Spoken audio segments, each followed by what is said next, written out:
सिर्फ 5 मिनट का मदरसा कुरान और हदीस की रोशनी में। 21 रमजानुल मुबारक।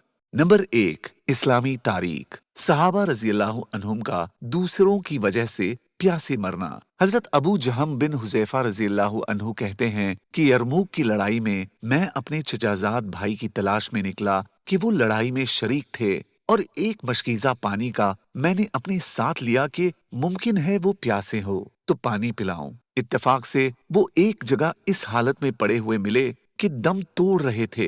मैंने पूछा, पानी का घूंट दूं? उन्होंने इशारे से हाँ की। इतने में दूसरे सहाबी ने, जो करीब ही पड़े थे और वो भी मरने के करीब थे, आह की। मेरे चचाजाद भाई ने आवाज सुनी तो मुझे उनके पास जाने का इशारा किया। मैं उनके पास पहुंचा ही था कि उनके करीब एक तीसरे सहाबी उसी हाल में पड़े दम तोड़ रहे थे। उन्होंने आह की। दूसरे ने मुझे उनके पास जाने का इशारा कर दिया। मैं उनके पास पानी लेकर पहुंचा तो उनका दम निकल चुका था।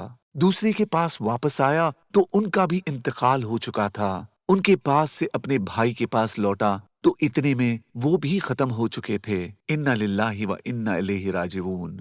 नंबर 2, अल्लाह की कुदरत। रेशम का कीड़ा। अल्लाह ताला ने एक खास किस्म की तितली पैदा फरमाई है जिसके अंडों से रेशम के कीड़े निकलते हैं। ये आम तौर पर शहतूत के पत्तों को खाते रहते हैं और उनके मुंह से रेशम का बारीक और कीमती तार निकलता रहता है जिसे वो अपने बदन पर लपेटते रहते हैं। फिर इस तार को गर्म पानी में डाला जाता है और उसके रेशों से धागा तैयार करके रेशम के कीमती कपड़े तैयार किए जाते हैं जो बाजार में भारी कीमत में बिकते हैं। आखिर इस नन्हे से कीड़े को उम्दा रेशम तैयार करने की सलाहियत किसने अता फरमाई? यकीनन ये अल्लाह ही की कुदरत है। नंबर 3, एक फर्ज के बारे में। सदका फित्र किस पर वाजिब है? रसूलुल्लाह सल्लल्लाहु अलैहि वसल्लम ने हर छोटे बड़े, मर्द औरत, आजाद गुलाम मुसलमान पर एक सा खजूर या एक सा जौ सदका फित्र वाजिब करार दिया है और नमाज ईद से पहले उसकी अदायगी का हुक्म दिया है। नंबर 4, एक सुन्नत के बारे में। मुश्किल कामों में आसानी की दुआ।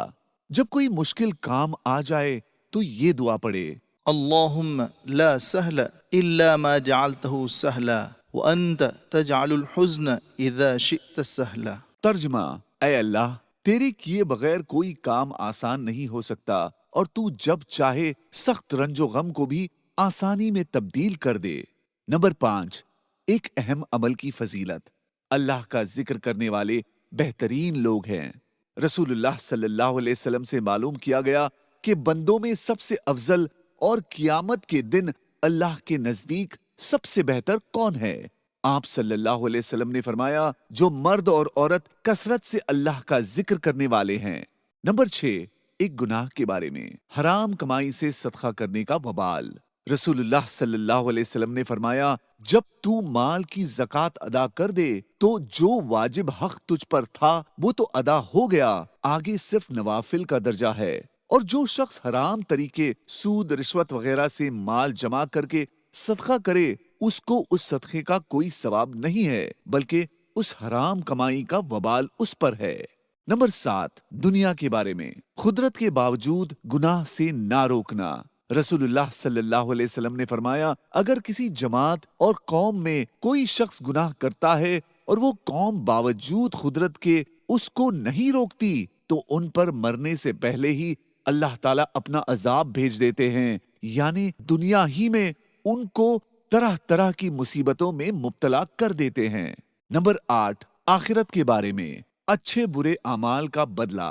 कुरान में अल्लाह ताला फरमाता है, कयामत के दिन जो शख्स नेकी लेकर आएगा उसको इससे बेहतर मिलेगा और वो लोग उस दिन घबराहट से महफूज रहेंगे, और जो बुरा अमल लेकर आएगा तो उसको औंधे मुंह दोजख में डाल दिया जाएगा और उनसे कहा जाएगा, तुमको तुम्हारे ही अमल की सजा दी जा रही है।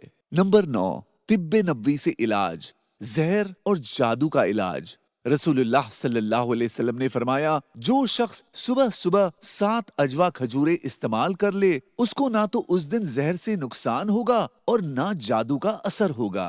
नंबर 10, कुरान की नसीहत। अल्लाह की खुशनुदी के लिए ज़कात दो। कुरान में अल्लाह ताला फरमाता है, جو زکات تم اللہ کی خوشنودی کے لیے دیتے ہو تو یاد رکھو کہ ایسے ہی لوگ اپنے مال کو بڑھانے والے ہیں۔ جزاک اللہ۔